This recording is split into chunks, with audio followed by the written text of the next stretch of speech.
Hello and welcome to another episode of Power On Podcast Bebop. Cowboy Bebop, we're talking about it. I will continue to just make up titles as we go along with this. Sounds good. I am one of your hosts, Taylor, and with me is the indelible Sushi B. How you doing? I am hanging right in there, and I'm actually, not that I haven't enjoyed any of the other episodes as much as this one. I gotta say, I rather enjoyed this episode. I'm just gonna come out right out and say it right away, and I'm really looking forward to talking this one through. Well, time for the spooky toys in the attic. Mm-hmm.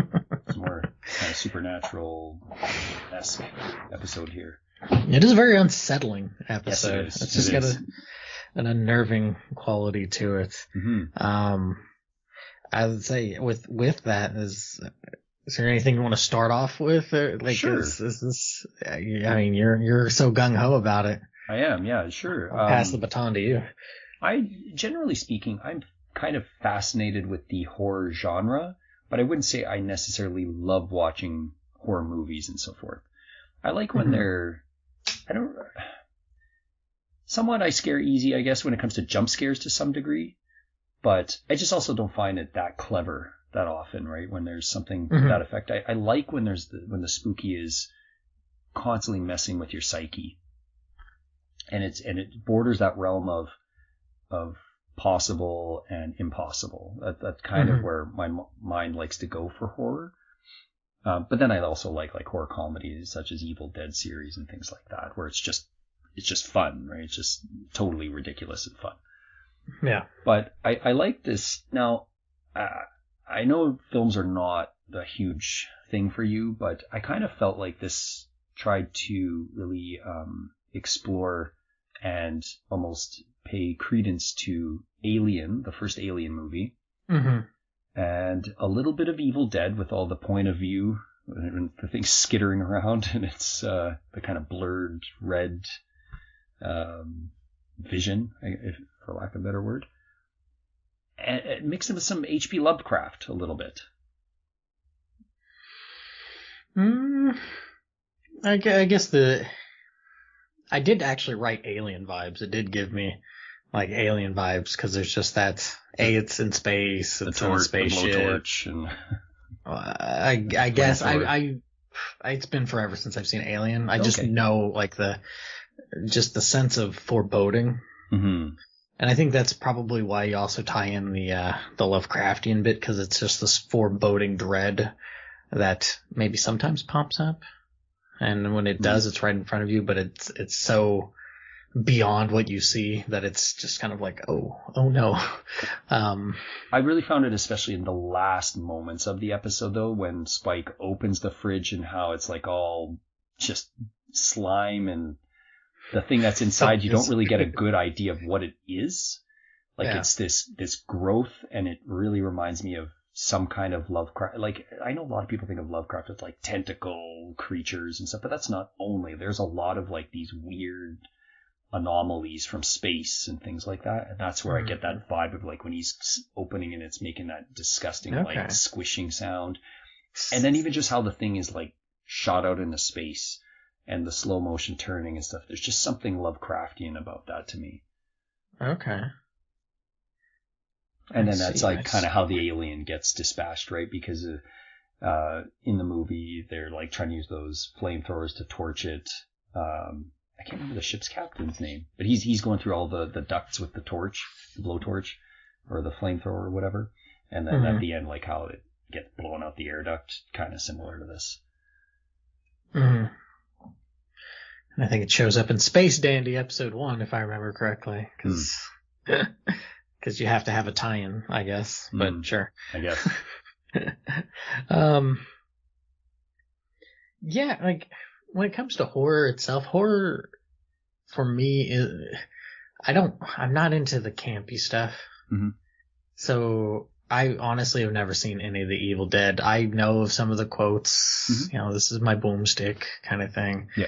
I mean, you play Duke Nukem, you hear half of, if not more of, like, the good lines from...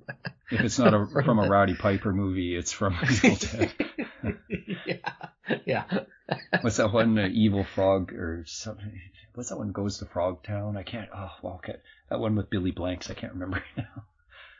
He's got a few pretty bizarro world flicks that he was in. Roddy Piper.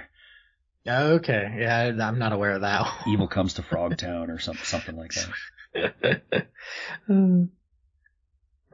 But so like horror doesn't really do it for me, and I'm not a big fan of the camp. Like I do like the like Alien, just that dread. Like I know I've mentioned it from streaming and stuff. Like I'm much more in the camp of Silent Hill than I am for Resident Evil.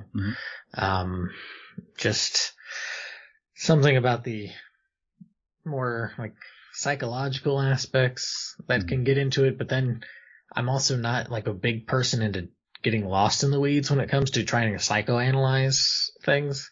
It's more of just the foreboding dread of something that you can't quite just shoot at to stop. Unfortunately, it just goes into Silly Town a lot of times. Right. Or it was all the dog. Isn't that one of the endings in Silent Hill 2 or something? The dog that's... I think it's a joke ending where the aliens pop up. Yeah, the aliens or something, yeah, and the dog's like pushing all the control panel buttons to make things happen or something silly. Yeah, it's just, yeah. It's just, so like, this one was fine because just the little, typical Ed points of goofiness didn't break. It was just a nice little bit of a release because outside of a couple of interactions and Ed's goofiness, there's pretty long stretches of just tension building. Yep, for sure. So, but you saying you like this, something I like in this as well is this nods towards the characters' personal values. So I'm curious when we do get to the mishmash episode, did you like that in this episode, the lessons?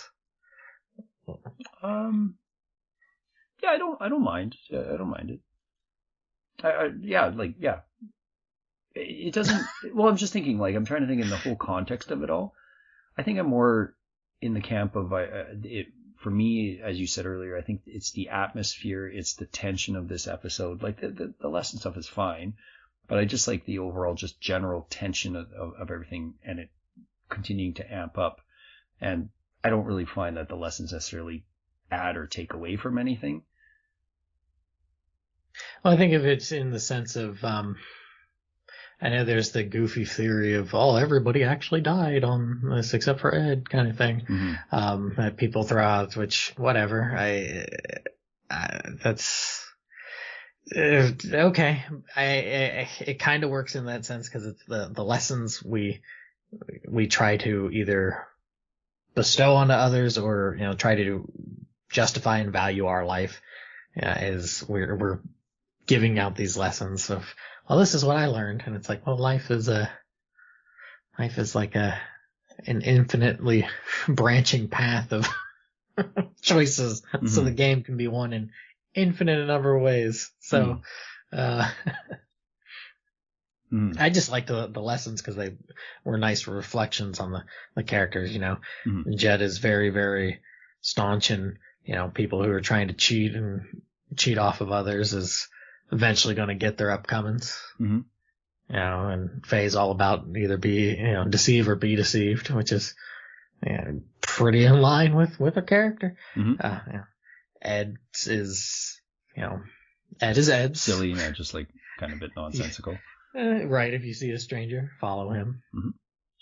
And then, Spikes is probably the big kicker on that, right? Don't leave things in the fridge. It's a great lesson people might want to look at possibly. How often have you found something that's been way too long in the fridge in the back or whatever, right? All right. Thankfully, it didn't lead to this type of event.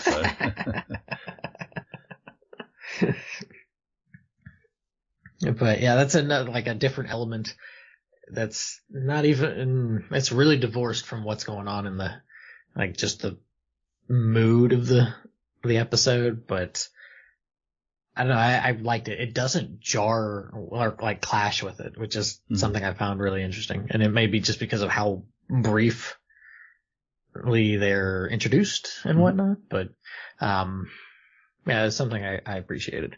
Yeah, okay. Yeah, like we've touched upon like that atmosphere and stuff, and I like this is an episode where I found that Spike wasn't kind of like he's being his typical character, but it's one of the few times where he seems to also show a little bit of compassion for the crewmates, a little bit more, and being a little bit more protective of them. Like when he goes to pick up Ein, obviously he brings Jet back, right, and puts them all in the same spot and everything, and he does a bit of the investigative work to find out, are there any matches to the poison that Jet's succumbed to? He's a little more responsible in this episode. Yeah, and that's what makes it kind of infuriating. Again. Later on. Well, just, no, but it's just like,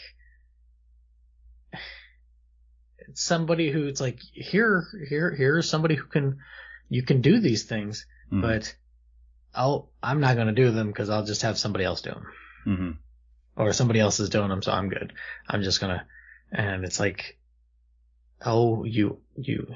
Yeah, he's capable, but why bother if you don't need to? Somebody else is going to pick up the slack. Right. It's just an infuriating quality. I'm just like, But you're right. It is nice to see him actually show some compassion for his crew members there, his crewmates. Did you like the random health concoction that Jet when they were arguing about? Spike's medicine is very hey, I gotta drink this. Quite traditional. Quite traditional. Yeah, that is one way of looking at it, I suppose.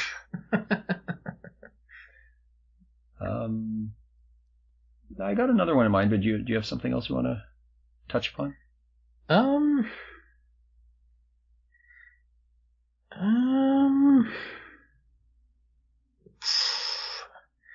Not necessarily.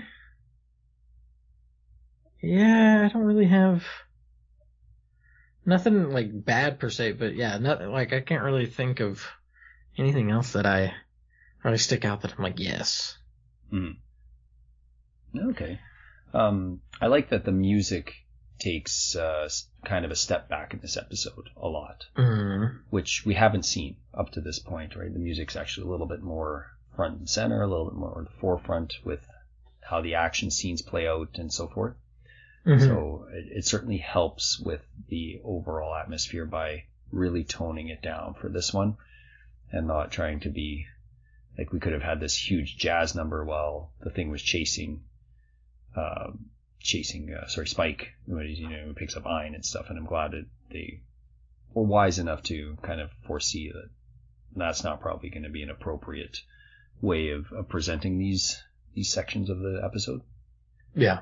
Yeah, and I just like the sort of general, like some of the individual shots of like the thing like as it's chasing Spike and so forth, kind of late in the episode. I just think there's like some kind of really cool iconic shots that just kind of again remind me of something such as Alien or whatever, and paying the homage to those kind of horror movies.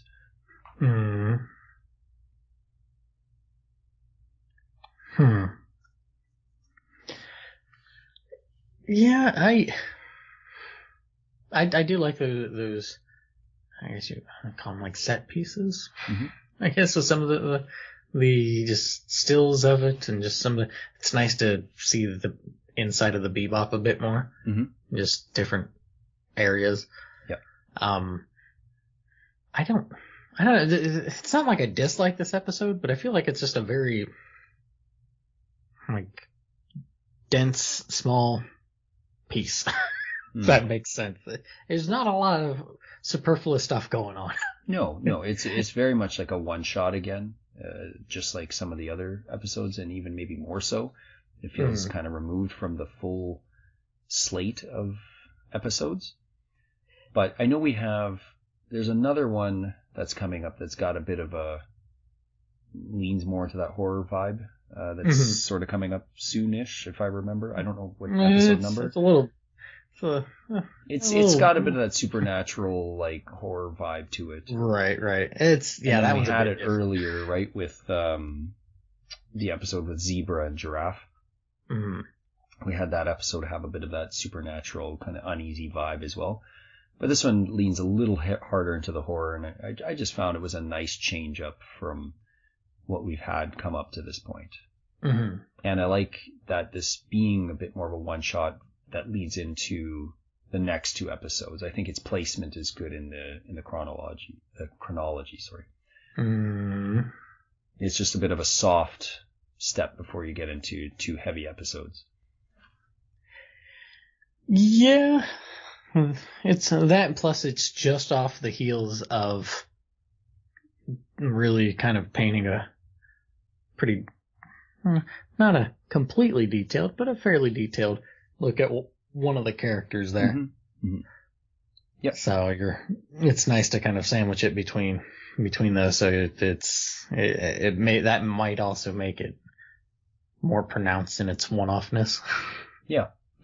But if we had that Jet episode and then go straight into episodes 12 and 13, that was just a lot of heaviness going on, and I don't really know if I would appreciate the flow of that as much than just giving us a bit of that reprieve before we go into two, a pair of episodes that are highly linked together. So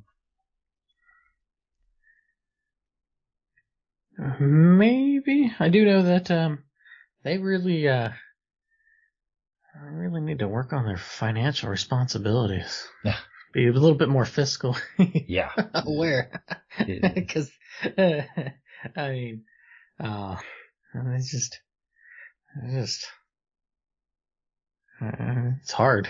Being poor is expensive. Very, very down on their luck all the time, right? Just, Faye's certainly not helping that. Right. Whatsoever. I don't know, but we don't really get a sense of Spike's sort of. I get a little bit involved for Venus because he has. You see when he's transferring the money that he's at least got a little bit. Right. He doesn't strike me as somebody who's seems like he's sensible. He almost seems like he pockets more than he shares. Probably. Taking a little more off the top. Well, not in that sense, but in the sense of like, say there's like a group of 5 of us, and one person is fairly gung-ho about just buying for everybody. Another person's pretty decently, and then another person's like kind of like yeah, every now and again. He's on the lower end. He's like might not doesn't strike me as somebody who would. He may have a little larger nest egg than he's leading on. Yes. Yeah. Okay. I could totally be wrong about that, but it just strikes me as somebody. I can see that. No, I think that's a fair assessment. And Jet's probably on the very like opposite of that spectrum, right? Like a very like diligent saver, right? Like gotta think of retirement. Like that would totally align with his personality. To where he's poor because of that. You know what I mean? At this moment, yes, like at this moment in time. But once he gets to that point, he'd have enough to be living content. Is like kind of, I think, the idea. Well, but I mean, no, I mean in the sense of like putting into like a 401k or like putting into retirement, but because he's putting into retirement, he doesn't have it in the moment. Yeah. That's he's kind trying of to stay one step ahead, but it's putting himself a little bit behind. 2 steps back. Yeah, right now. Yeah. But if he can get to that point, because he is saving whenever his retirement comes, or if he gets to that point, that he would be able to, again, maybe not live frivolously or anything, but live comfortably, or at least relatively comfortably, because he's making the sacrifice now. Yeah. So, is there anything unless you have more to add that you like, or I like the use of Tchaikovsky at the end. Again, just something different. Yeah, just like it's something different to kind of close out the episode. Mm-hmm. But you don't have to pay anything for that since it's all what do you call that? Not public access. What is that when it's like it's no longer in the no longer in the public domain. Public domain. Thank you. Yeah, it's public domain. So it's kind of cool to see a bit of traditional music from the Swan Lake. I've lost the word I want. Not orchestra, but ballet. Yes, thank you. Performance. Yeah. Yeah, it is certainly a bit of a different touch, especially when it's doing that cut between each of them when it does that little and then it's a very odd thing. Not like it. I don't know. It's just something kind of weird about it, and not in a bad way. It's just like, I don't know how to put it. It's just it just doesn't quite sit with me. Okay. I kind of like just like how the way it's spinning. It's like a bit of a space ballet, as the thing is potentially, sending out millions of that disgusting thing out into space, like because you don't know what the little space dust thing is, right? You're just really, really hoping that's going to be enveloped by a sun in the near future, burn it all away.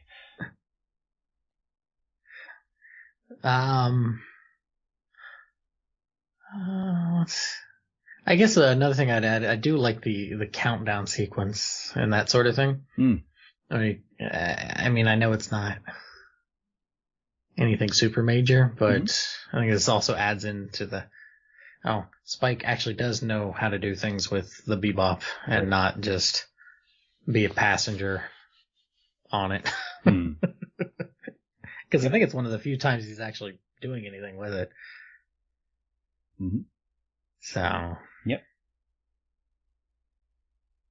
Yeah, I'm good with the positives. Yeah. Is there any sort of middling or negative things that you want to? I would say the middling is just the sort of end of the creature. I don't hate it, but it's just bizarre, right? Like the thing is skittering around and Ed just eats it. Like, it's very odd that this thing could poison all of them and she eats it and now it's not affecting her, seemingly. Well, so this is where I'm going to step in and say that this is like a metaphorical thing. Okay. Where, this is where the lesson kind of ties into trying to paint what's going on, right? With the whole don't leave things in the fridge, is that those three are the ones that are dealing with the baggage that's poisoning them, that's got them stuck in paralysis without being able to move beyond it. Ed, her problem is that she wants to find her father. How does she go about doing that? Oh, I know. I go find Bounty. Learn how to do the bounty hunting thing so I can find my father. And so, like, for me, her eating the thing is that she's figured out what it is that what she's wanting to do and that sort of thing, and that she has this goal that she's going for, and that's to find her father. Okay. So that's how that kind of came. Like, that's what's come to mind after seeing the series as often as I had, is that like that's what this is trying to convey. Okay, interesting. I can't really speak for Ein. Ein, I guess, animal instincts weren't enough, but no, just an unfortunate bystander, I guess. Right. So actually, this could have been a good opportunity, and this, I guess, can sit in that middle for Ein to get involved again a bit more, since Ein's been really pushed off. Like, you get Ein early, and then Ein kind of is just there. This could have been a good opportunity, to kind of utilize the character a little bit more in this, if Ein was able to sniff the thing out and help them track it down or something, right? And he protected one of them, at the last minute and then got poisoned or something. They could have probably done a bit more with Hein here. Yeah, I mean, it is a little bit harder to like, that's the one I'm still trying to grapple with to figure out how Ein plays into this outside of being a, creature slash, character slash person sort of thing, of being ripped out of your environment and placed elsewhere. Like, that's like the only thing I can kind of think of making the allegory, or not allegory, allusion to. No, allegory would work. No, I know. But anyways, I just, and not just simply, oh, it's the pet. I want to say that there might have been greater intentions behind it, but that could just be me. Yeah. Looking at a cactus in a desert trying to pretend it's a Christmas tree. Could well be. The episode, I'm assuming, is also a reference to Aerosmith, since they had an album, Toys in the Attic. Yeah, I'm not an Aerosmith fan. I don't really know. I know they had the one Armageddon song. That's, I don't know, like Walk This Way or something. But beyond. That's the album this is from, so. Oh, okay. But beyond, beyond a couple of the tunes that I can't even title, I don't really know anything about them.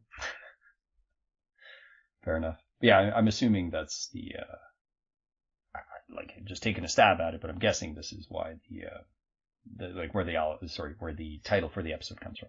I'm gonna look real quick because it's a different title in Japanese. Yeah, okay. If I remember correctly.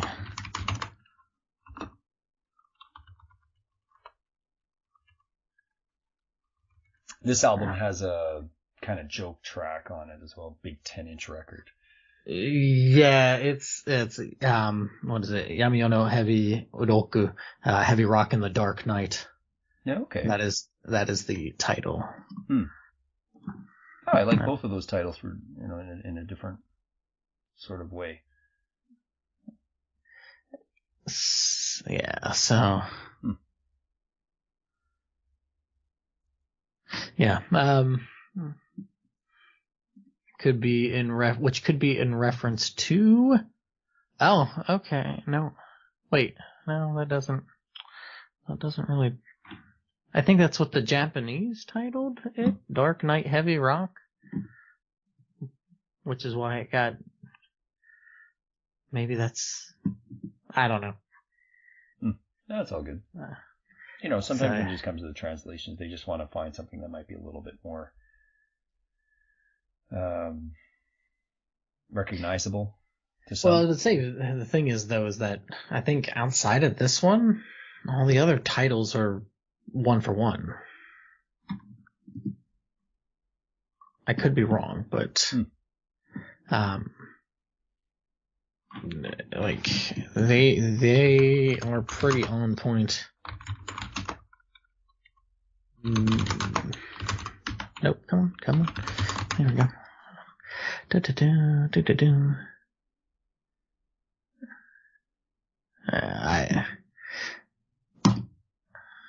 Like I said, I could be wrong, but I thought they were pretty much on par with one another for what they were doing.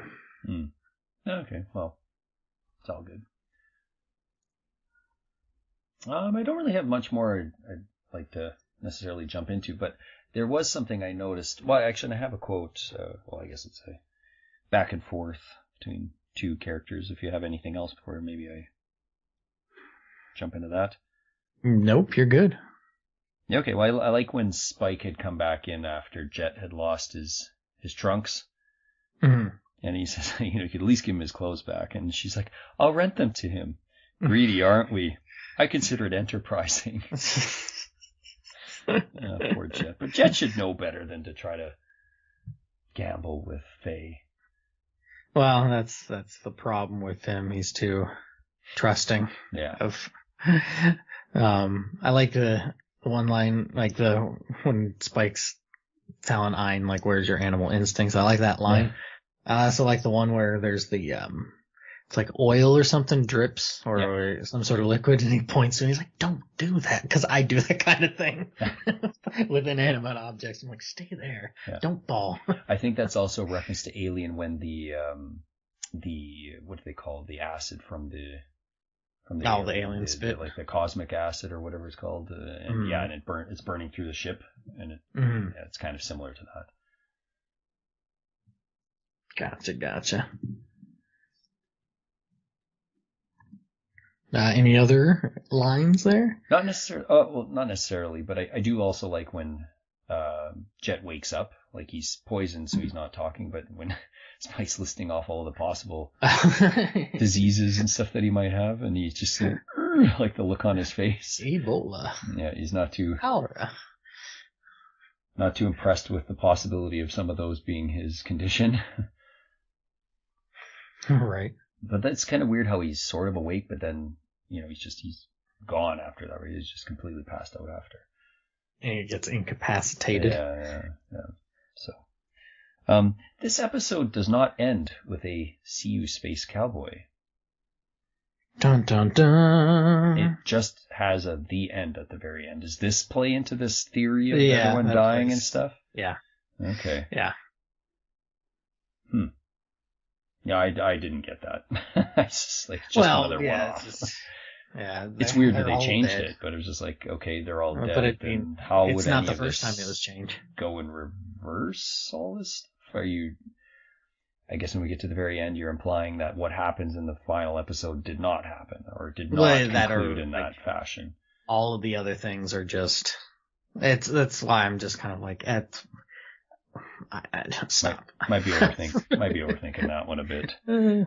Well, I don't know when you start getting this theory comes from. Well, it's just like when you get into it's everybody, they're dead. It's just it's a dream. It's just a dream, and I mean that does play into Cowboy Bebop, particularly with Spike, particularly with the movie and all that kind of stuff.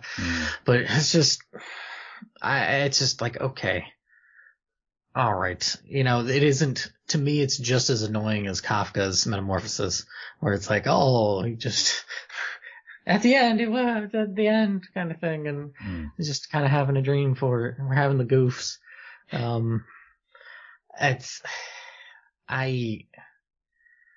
I'm not impressed with that sort of thing. And it's like the same thing with like Inception or something like that, where it's like, well, it's going into the mind. You don't know if he's really there or not. And it's like, none of that, like, that's all like extra dressing and stuff. It's like, what is he doing in the moment? Oh, he's appreciating being with the ones he loves. That's what you should be taking away from it. Not whether the thing falls or not. Like, it's just, like, yeah. I'm annoyed. I see that. That's a fun movie though, just as a whole. Like it's got a really good sort of spectacle to it. Yeah, it's got good visuals. Yeah, so there's some pretty incredible visuals. And that whole like won't get too off track. The rotating. Like they actually had that set thing, and they had to actually do that through cables and stuff. So like that's crazy. That's really impressive. Like, that must have taken a very large amount of work to get those actors conditioned for all that, and not, just your equilibrium and everything, right? Trying to get your balance, and just, most people would just barf in there. Well, that, and it helps give it more weight than just kind of CGIing it. Right. Yeah. Yep, for sure. All right, well, we don't have a bounty on this. Is that what you'd like to move into though next? Yep. Yeah, we don't have any bounty. But you can throw whatever. We're gonna make one up. Yep. Just like you were mentioning about the Wulong thing, just make up numbers. Yeah. I don't know if I can come up with anything necessarily clever that kind of would match a bounty for this one. How many articles of clothing does Jet lose? And mysteriously has them all on when he's passed out on the sofa. Well, that's just Spike being nice. I guess. He didn't put clothes on Faye. He just let her from the bathrobe. I can't remember how much Jet and Faye were gambling. I don't know. It's episode 11. Let's just go with 11. 11 oolongs. Only 11 oolongs? 1,100 oolongs. Oh, man. I don't think the bounty would be too high on this black goo thing. I was still going to keep it in the thousands. Okay, like hundreds 11,000. 11,000. Okay. All right. Well, I mean, it's not like the numbers mean anything, so nope. I'm just gonna go with and be cheeky and say 10 million. Like from 11,000 to 10 million. It's kind of like whose line is it, anyways? Yeah. But yeah, I don't hate this episode. I enjoy it, but it's not one of those that sits like super high up for me just because the horror genre isn't really. I know I've talked with this. I talked about you with this sort of thing. Like, I have interest in doing like sort of like a spooky little film sort of thing if I ever really wanted to, kind of thing. But I don't know. It's just not been a genre I've really done with. Either took too much in with media. It doesn't creep me out. Like Silent Hill 1 creeped me out, but that's really been about the only experience. I've watched some of the goofier things I remember as a kid, like the Leprechaun movies and stuff, and going, this is stupid. Well, yeah, because those are meant to be that campy joke type. For sure, right? Like they're very much in that comedy. Horror. When you're like 8, 9, 10 years old, it really kind of fosters a thing, just a mentality that you start to, like, I just can't shake it. There are some that I'm like, oh, that's really good, like The Thing, that I really enjoy. But even I prefer like the original like the first Terminator or the second one, just because there's a bit more of a bit more of a violent dread that goes on as opposed to like the campiness that eventually took over for like the Jason and Freddy Krueger movies and stuff like that. Well, which started very much with the kind of the psychosis aspect of it, right? Of like, that is pretty frightening to think if your dreams could kill you, right? Like, or something could invade your, what should be your very much a personal space, safe space. Like, it's like, this is a unique idea. This is actually a really good idea. And then it really goes crazy by the time it gets to like the third and fourth ones, and people turn it into cockroaches and stuff. And like, right. It gets crazy. And same as the Friday the 13th series. A lot of those ones, I guess that's just the only way they can kind of keep them going, right? Like, people were no longer getting scared about them. So it's like, well, let's just make them wacky. Yeah. It's just not my thing. So, but yeah, that's it for us for episode 11. Is there anything else you'd like to add? No, I think I'm good. All right. Well, let us know what you think of Toys in the Attic. Why do I keep on adding a T? I do that to words, and I don't know why. Toys in the Attic. There we go. Let us know your thoughts and feelings and all that sort of fun jazz. And see you, Space Cowboy.